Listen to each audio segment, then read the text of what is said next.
right, great. So this question is actually going to go to Sophia to start us off, and then Anika and Mumal, feel free to add in afterwards.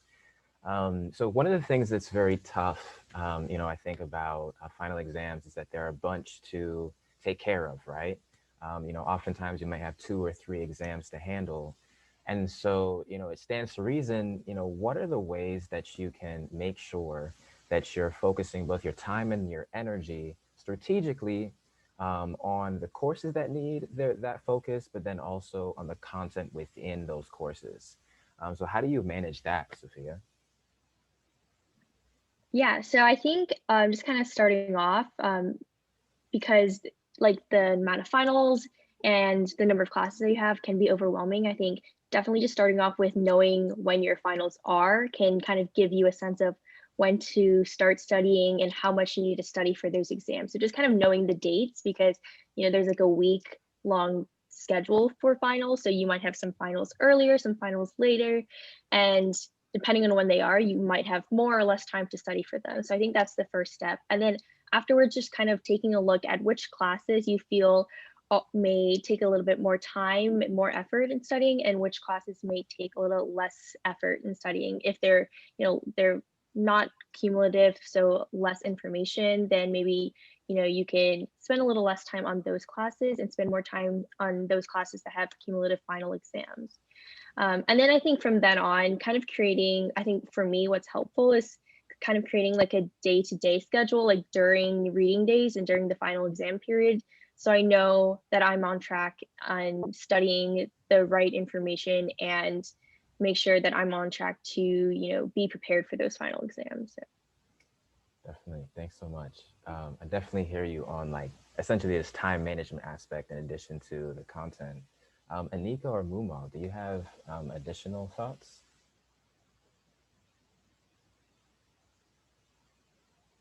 Cool. Sounds good.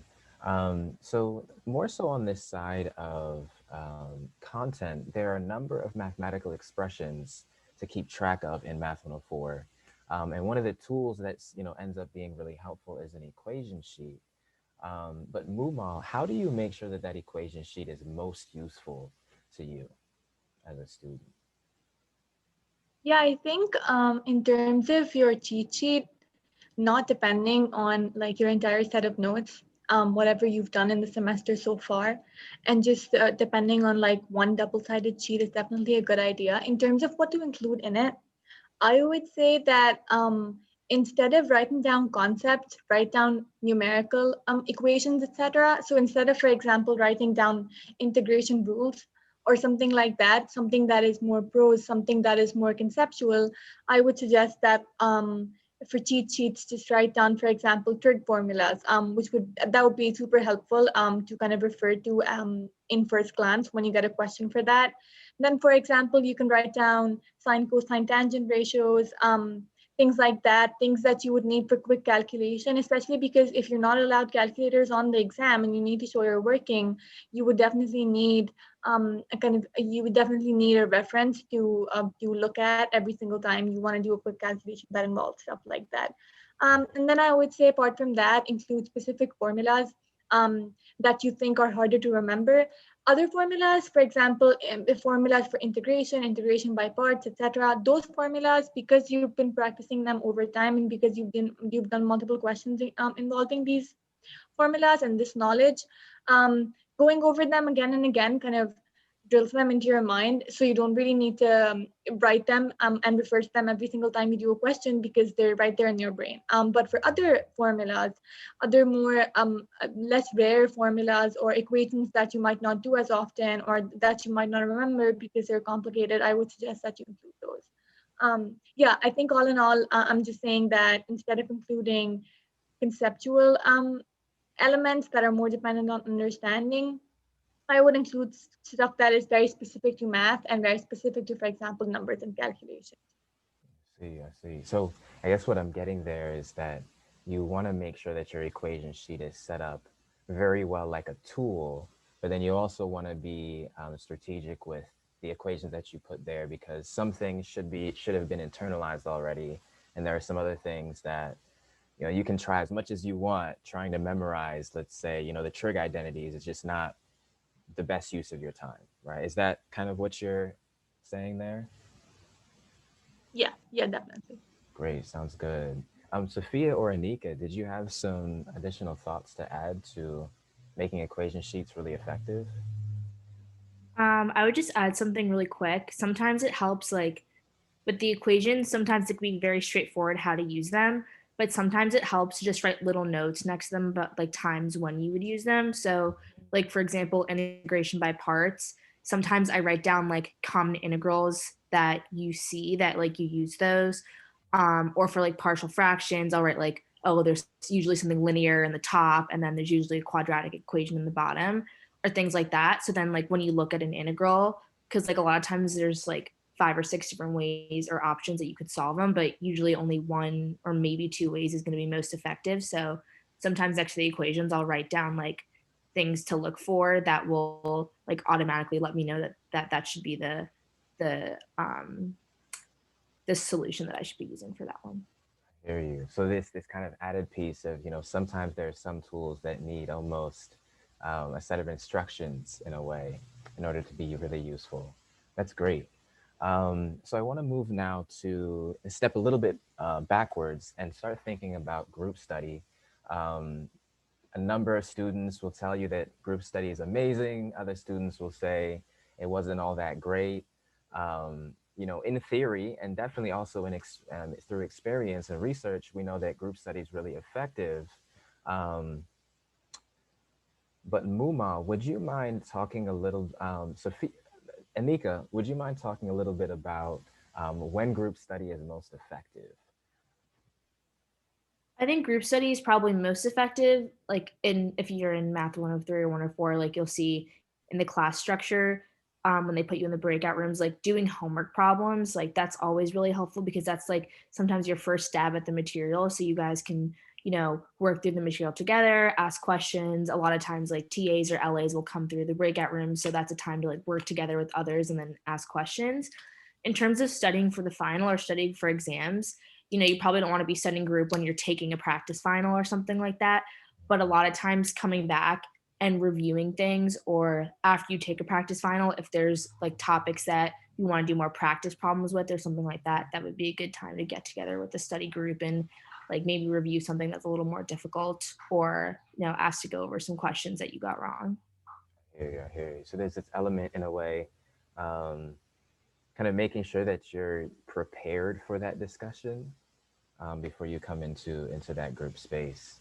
Um, I know Jasmine is also a tutor, Math 104 tutor. Thanks for joining us. I don't know if you had any thoughts around group study yourself.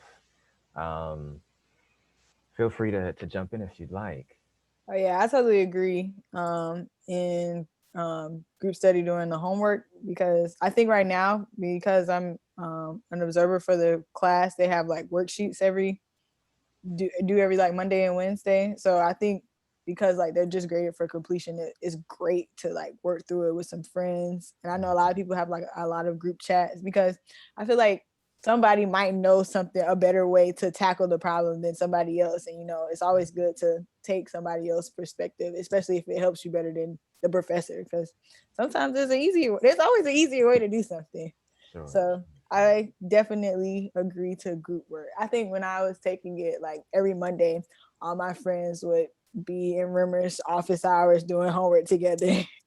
And if we had questions for him, like we couldn't figure it out ourselves, then he would like break it down for us. But it definitely was more empowering to like be in a group. Definitely. So what I'm kind of hearing there is that this group study space can be an opportunity for everyone to bring their collective knowledge together so that everyone can benefit. I think that's a really awesome way to think about group study. Um, just a few things I did want to add in terms of when group study is most effective. It's really effective when everybody knows exactly what needs to be done before that study session happens and what's going to happen in that time. We also kind of understand that the bigger a study group gets, the easier it is for it to be, really social. So, somewhere between 3 and 5 students is a great way, is a great number of members to have when that study session is happening. So those are two things I wanted to mention in terms of the criteria that you can use to define if that group study session is going to be really helpful to you or not. And so our last question before we go into the breakout rooms is around anxiety, whether that is feeling anxious while preparing for the exam, feeling anxious while taking the exam. And this really can go out to anyone who wants to jump in first. What are some strategies that you've used in the past in order to kind of manage that anxiety? And have those strategies changed as a result of us now being in a virtual space?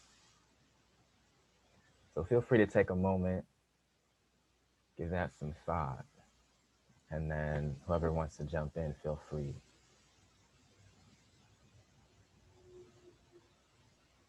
I guess in terms of managing your workload and the stress that comes from that, just like keeping on top of everything as soon as you get it. So for example, personally, I think a lot of my anxiety related to workload comes from the fact that I will not do an assignment until the very day that it is due. So just not doing that, I guess. Yeah, because that's not yeah, because that's what messes everything up. And then in terms of what it affects, it does not only affect the subject that it's related to, but also your other kind of timelines, other assignments, even family commitments, etc. And Mm, especially in a virtual atmosphere, and especially as an international student, I think that the whole time difference and everything, it just all of that just like combines into one single big factor. Um, so I guess my tip to myself and everyone else would be to just keep on top of assignments as they come in, maybe keep them organized in a way that you think you're comfortable with. So maybe a list or like a planner or whatever way that you think you're comfortable with. And then just like kind of referring to that every single day.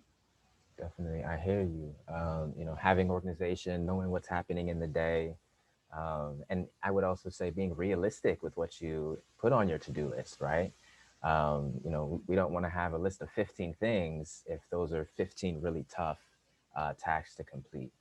So thanks, Mumal, for mentioning that. Sophia, Jasmine, Anika, some other strategies or things to think about on this topic? For me, definitely self-care is very important in reducing Mhm. anxiety. Like if I know I'm really stressed out about taking an exam, for example, organic chemistry, I'm always stressed out about that.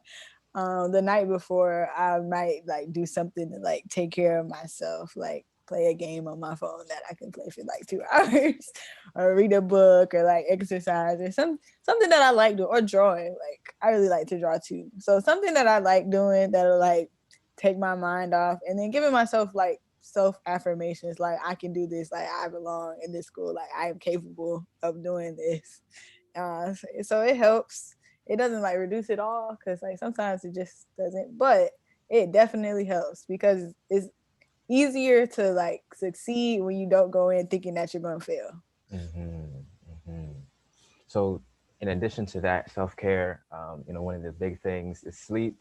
I know for Yes. myself, way back before like one exam, pulled an all nighter up until the time I was supposed to take that exam, and not sleeping is not great for your nerves during that exam time. So definitely make sure that you're getting that like 8, or sometimes people are doing 9 hours of sleep.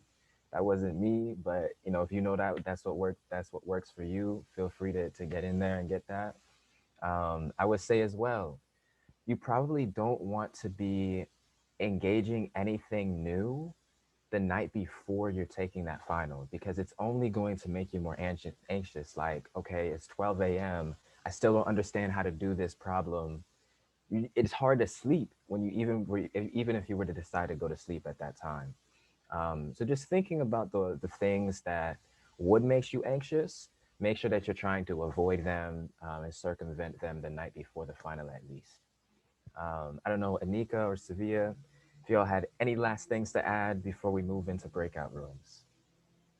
One quick thing I would just add about this final is that like it's only worth 15%. Like try and remind yourself that like in previous Mm, years, the calc finals have been worth 40%. So 15% isn't gonna like make or break your like college GPA or anything. So like try and remember that if you get like super, super stressed out the night before, that like it's not worth, like you already have a lot of your grade constructed, like you've worked really hard up to this point. So Mm, that's an awesome point.